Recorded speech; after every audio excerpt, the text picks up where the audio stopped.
Bonjour Amélia Roussel. Bonjour. Bonjour. Ravie de te voir aujourd'hui. Moi aussi. Tu es donc influenceuse et tu as créé ton blog d'École Mimélie, donc un blog lifestyle et beauté, il y a 4 ans à peu près, et on peut dire que tu es précurseur dans ce domaine-là. Est-ce que tu peux nous dire un peu comment tu en es arrivée là?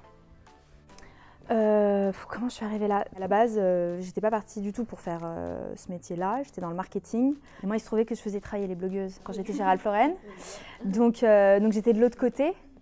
Et donc j'avais déjà cette idée dans la tête qui me trottait, genre blog, mode, lifestyle. Donc je me suis posée, j'ai réfléchi. J'ai décidé de lancer un mode plutôt luxe, genre la mode, le lifestyle. Voilà. Mais plutôt luxe parce que je trouvais qu'en France, il n'y en avait pas beaucoup. C'était plutôt des bons plans. Et moi, j'étais vraiment passionnée par le savoir-faire. D'accord. Et donc voilà, et petit à petit, ça s'est mis. Je me suis lancée, j'ai fait ça comme un travail. Je me disais vraiment de 9h à 5h, tu fais des choses pour ton blog. Voilà.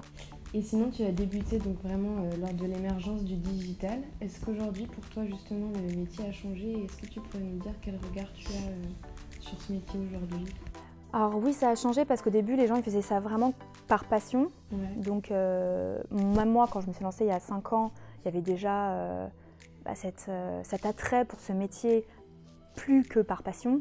Les gens commençaient déjà à avoir le côté business, mais tu as des filles comme la revue de Kenza qui sont lancées il y a 10 ans. C'était vraiment les premières. Les premières, et puis il n'y avait pas de business model derrière. Clairement, tu te lançais, tu ne savais pas si tu allais gagner ta vie, tu écrivais parce que ça te faisait plaisir, tu partageais parce que vraiment... voilà. Et donc tu as travaillé avec des grandes maisons, des grandes marques de luxe. Est-ce que tu peux nous dire, nous décrire finalement ce qui te fait vibrer?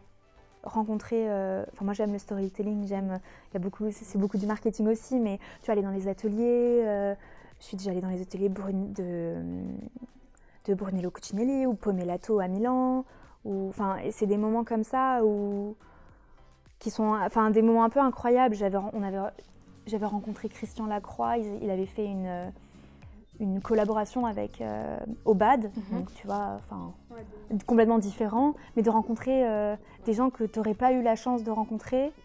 Tu as des moments comme ça qui sont assez incroyables et que ce même métier te permet de vivre. Et est-ce que tu es une femme intuitive? Et est-ce que pour toi, l'intuition, c'est quelque chose qui guide tes choix dans ta vie? Intuitive, oui et non, je pense qu'on a tous... c'est parfois l'instinct, je pense que c'est un trait très féminin. Hein. Je pense. Donc, oui, j'ai l'impression d'être intuitive. Après, parfois, je m'écoute pas assez aussi.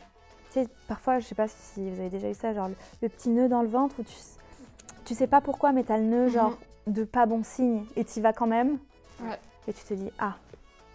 Mais aussi le truc, la chose inverse où tu as la petite excitation alors qu'un projet est qu'au début et je sais pas, je le sens. Et est-ce que tu poses une intention le matin avant de débuter ta journée?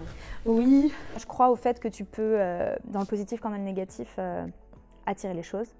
Donc le matin, j'ai un petit journal qui s'appelle le 5-Minute Journal, où tu as un petit mantra du matin, une sorte de petite citation, et tu dois écrire les 3 choses pour lesquelles tu remercies la vie, les 3 choses que tu espères pour ta journée, une affirmation positive pour ta journée.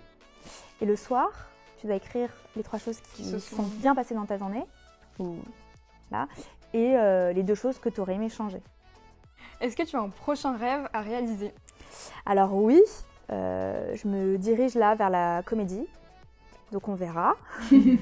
C'est un nouveau projet que j'avais fait il y a très longtemps, il y a une dizaine d'années. Ça fait plus d'1 an que j'ai repris les cours de théâtre. Je suis dans une nouvelle école cette année. Je commençais les castings, petit à petit. Mais la route est très longue, donc il va me falloir beaucoup de visualisation positive. Voilà, comme on a le 5 d'entraînement.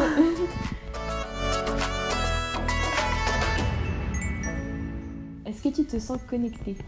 Je me sens connectée, j'essaye d'être vraiment dans le moment présent, c'est ça, genre connectée à mes émotions, Après, ça dépend des périodes dans ma vie. Il y a des périodes où je me sens connectée à rien. Je suis sous l'eau, je suis en pilote automatique. Mais j'essaye d'être connectée. Est-ce que tu as un rituel beauté à nous partager? Je me lave beaucoup le visage, une bonne hydratation et je me masse en fait. J'essaye de vraiment stimuler les cellules quoi. Genre, va falloir travailler les gars. Et est-ce que tu préfères les blonds ou les bruns? Les hommes? Non, ou les femmes si tu préfères. Tout est ouvert, je comprends. Ah bah pour mes goûts personnels, non, j'aime bien les bruns. Les bruns. Ouais. Bon, voilà.